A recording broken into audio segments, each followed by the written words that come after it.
Hello बच्चों, आप सभी का आपके अपने यूट्यूब चैनल लिटिल ऑफ 3.0 में फिर से बहुत बहुत स्वागत है।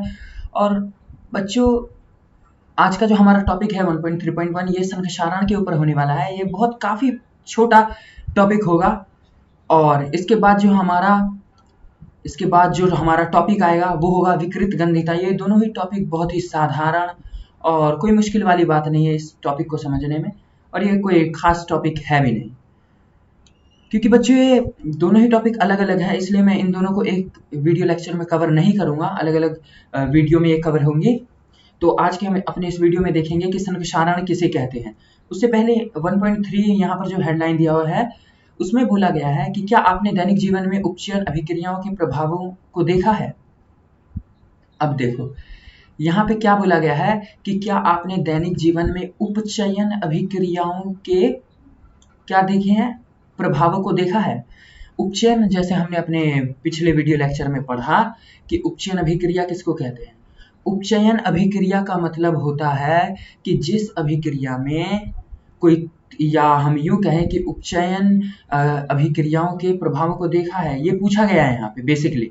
तो हमें पता है उपचयन क्या होता है। जब किसी तत्व या यौगिक में ऑक्सीजन जो होती है उसकी वृद्धि होती है, यानी ऑक्सीजन बढ़ती है जब, या हाइड्रोजन का ह्रास होता है यानी हाइड्रोजन घटती है। तो बेसिकली अगर हम संक्षारण और विकृत गंधिता को देखें तो उपचयन का हमें ये मीनिंग, हमें तो पता है उपचयन क्या होता है। हमें उपचयन पता है कि जब किसी अभिक्रिया में ऑक्सीजन की बढ़ोतरी होती है और हाइड्रोजन की कमी होती है तो उस अभिक्रिया को हम उपचयन अभिक्रिया कहते हैं। लेकिन अब संक्षारण और विकृत गंधिता, इनको समझने के इन टॉपिक को जो हम समझेंगे, इसमें उपचयन का मतलब हमें ऑक्सीजन को लेके चलना पड़ेगा, ठीक है। अब देखो, अब वो प्रभाव क्या क्या हो सकते हैं कि जैसे यहाँ पे पूछा गया है कि आपने अपने दैनिक जीवन में उपचयन अभिक्रियाओं के प्रभावों को देखा है। उपचयन मतलब जिस अभिक्रिया में ऑक्सीजन उपस्थित हो, ठीक है। और जिस अभिक्रिया में ऑक्सीजन उपस्थित होगा हमें पता है हम उसको उपचयन अभिक्रिया बोलेंगे। तो उपचयन अभिक्रिया यानी जिस अभिक्रिया में ऑक्सीजन होती है, वैसी अभिक्रियाएं हम अपने दैनिक जीवन में कहाँ कहाँ देखते हैं। तो उसी में से हमारा जो पहला टॉपिक है वो है संक्षारण, जो 1.3.1 है। इसमें लिखा हुआ है कि आपने अवश्य देखा होगा कि लोहे की बनी नई वस्तुएं चमकीली होती हैं, बिल्कुल होती हैं।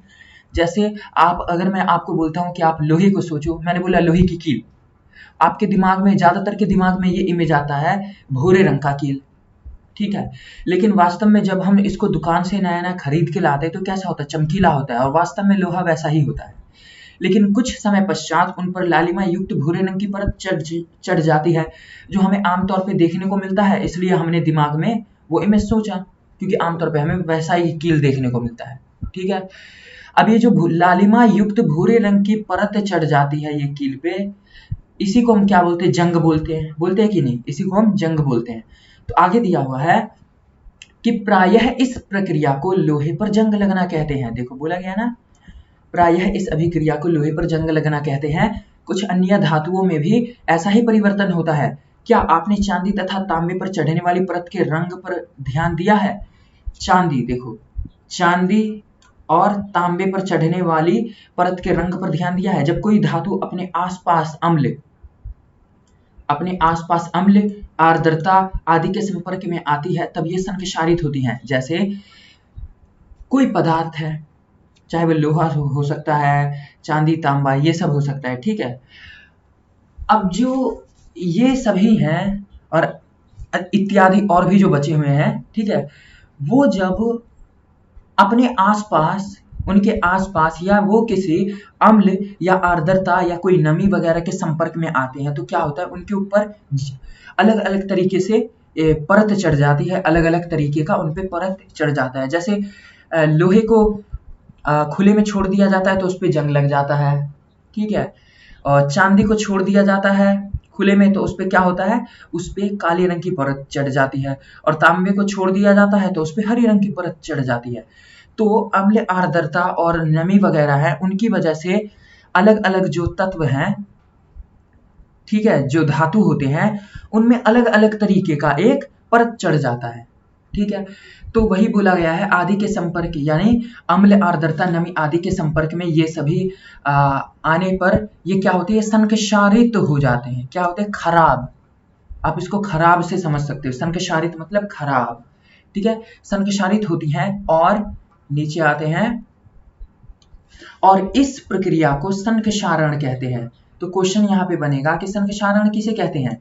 तो आप डेफिनेशन लिखिए कि जब किसी धातु में, क्या, जब, या फिर हम ऐसे भी कह सकते हैं कि जब कोई धातु अम्ल, आर्द्रता, नमी आदि के संपर्क में आती है तो उन पे एक विशेष प्रकार की परत चढ़ जाती है, जिसे क्या बोलते हैं, संक्षारण बोलते हैं, ठीक है। यानी वो जो पदार्थ, जो भी धातु है, उस पे क्या होता है, वो धातु जो होती है वो संक्षारित हो जाती है। और संक्षारित का मतलब क्या होता है, खराब हो जाना। डेफिनेशन एक और बार सुनिए कि जब कोई धातु अम्ल, आर्द्रता या नमी आदि के संपर्क में आती है तो वो संक्षारित हो जाती है, मतलब खराब हो जाती है। इसी प्रक्रिया को क्या बोलते हैं, संक्षारण। संक्षारित हो जाती है और इसी प्रक्रिया को बोलते हैं संक्षारण, ठीक है। चांदी के ऊपर काली परत व तांबे के ऊपर हरी परत चढ़ना संक्षारण के अन्य उदाहरण है, जैसे कि मैंने आपको ऊपर बताया, ठीक है। कि एक बार, एक सेकेंड, ग्रीन वाला ले लूं, ठीक है। कि चांदी के ऊपर काली परत, ठीक है। चांदी के ऊपर देखे होगे, जब चांदी काफी टाइम हो जाता है पहनते पहनते तो उस पर एक काली परत चढ़ जाती है, ठीक है। और तांबा होता है, उसके ऊपर क्या हो जाती है, हरे रंग की परत चढ़ जाती है। ये भी संक्षारण के उदाहरण है, ठीक है।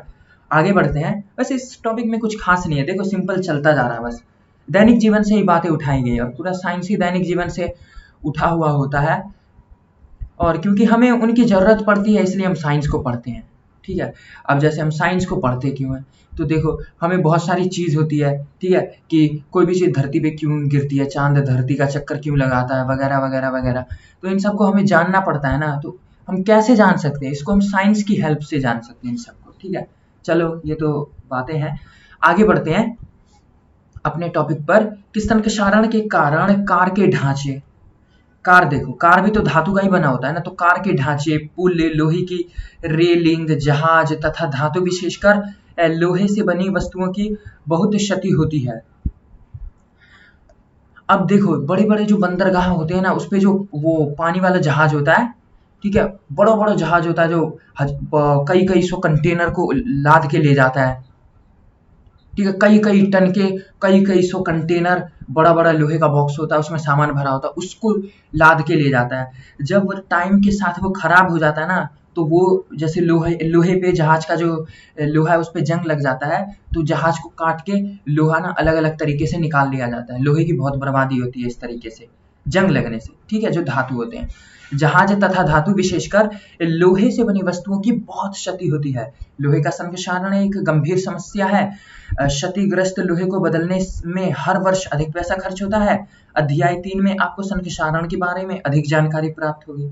बिल्कुल, ये सब जो बातें हैं आपके, इन चीजों को आप अपने दैनिक जीवन में अनुभव भी करते हो, लेकिन ये जो टॉपिक है इसको कुछ ज्यादा ही अनुभव करते हो, ठीक है। तो बच्चों बस आज के लिए इतना ही है, ये टॉपिक कुछ खास था नहीं इस टॉपिक में, और बस मिलते हैं अगला जो हमारा टॉपिक होगा विकृत गंध्यता, इस पे बात करेंगे, उसके बाद अपना ये चैप्टर कंप्लीट कर लेंगे, ठीक है।